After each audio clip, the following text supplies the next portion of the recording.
So, tattoo healing and healing phases. So the very first thing that happens when you do a tattoo is you will start to see redness, erythema, swelling, the lymphatic clear fluid coming out. You will also see some blood spotting as well. This is all totally normal, and this is what we call the inflammatory phase. So the skin is reacting, it will look angry, it is starting to realise that there has been trauma to the skin and that it's been attacked, so it needs to start healing. Once that client has had their tattoo done, as part of their aftercare, we would wrap the tattoo up. Now, when it comes to wrapping the tattoo up, there's various ways of doing it. Personally, I stick to using cling wrap or saran wrap, taping them up and then asking them to keep that on for at least a couple of hours or until they get home. Because the last thing that I want them to do is to go out, go shopping, take it off, and of course, you know, they're coming into contact with lots of other people, different environments, and potentially there's a huge risk of infection.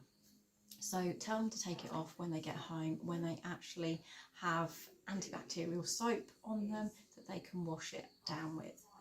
So it is super important to actually wash away any of the plasma and the fluid that will be gathering and building up on the tattoo so that it doesn't scab over and cause too many huge, big, flaky scabs. Okay. So an antibacterial wash just with some water. Please make sure that you advise your client that they either use gloves, clean hands, or they could even use something like a spatula to apply anything onto the tattooed area, such as aftercare creams, which we will talk about. Once that tattoo is washed, okay, I do tend to like to leave it to air dry for as much as possible. Obviously, bigger pieces of work and colour work, you don't want to oversaturate it so much with lots of balms and creams. But when it comes to your smaller tattoos, your finer tattoos and line work, again, the client might feel that they want to put something on almost straight away. When it comes to your balms and your aftercare healing, I tend to find it's better to have a more water-based moisturiser, something that is not perfumed, because anything that's perfumed will have alcohol in there, and alcohol will irritate the skin.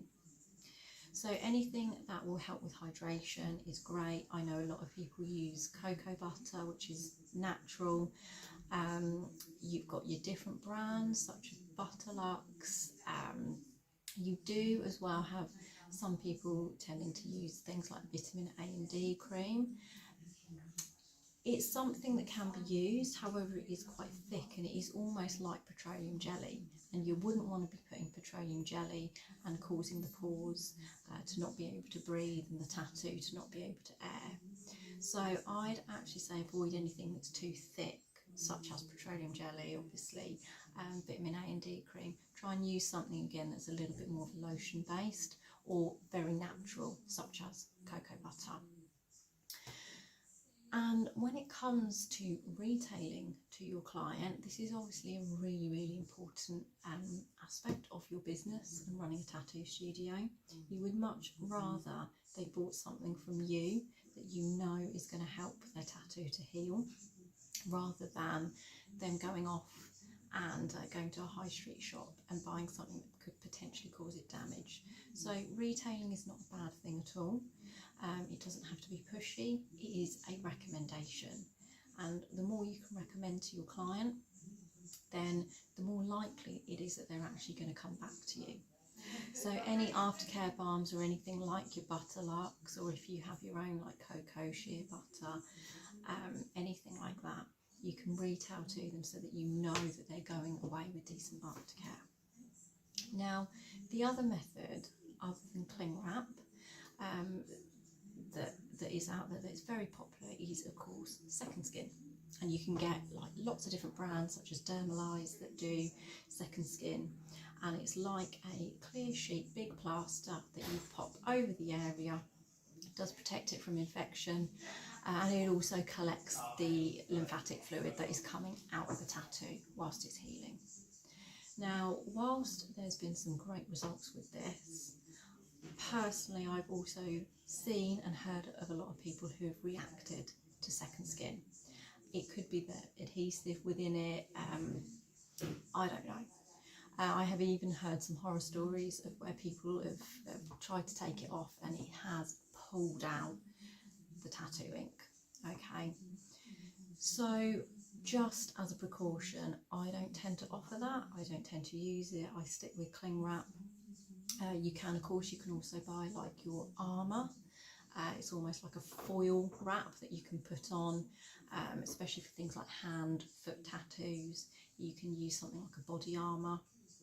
It is preference at the end of the day, but do your research on it, see what works for you, see what works for your clients. The important thing is that you are advising your client, that you are retailing or at least recommending products to them, and that you're giving them good aftercare, which also includes no heat treatments, no swimming, no touching of the area. 72 hours, I always say, is infection control.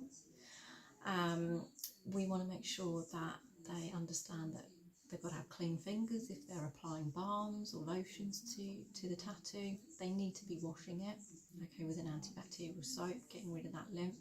No picking of the scabs because that will lift out the ink.